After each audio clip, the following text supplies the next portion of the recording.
Доброго дня, вас вітає компанія Автопарк. У нас ось таке нове надходження. Це у нас Volkswagen Tiguan 2015 року.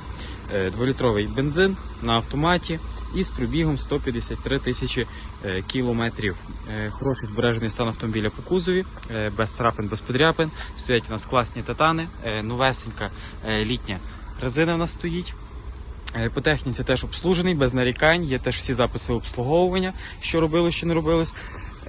По салоні текстильні сідушки, хороший збережений стан, тобто без плям чи будь-яких подертостей в нас.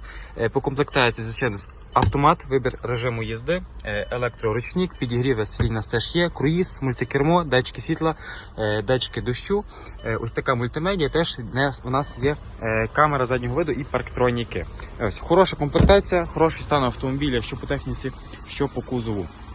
Ось, якщо когось зацікавив даний автомобіль, приїжджайте в місто Львів, Кільцева 60, перевіряйте, тестуйте, ну і купуйте собі таке авто.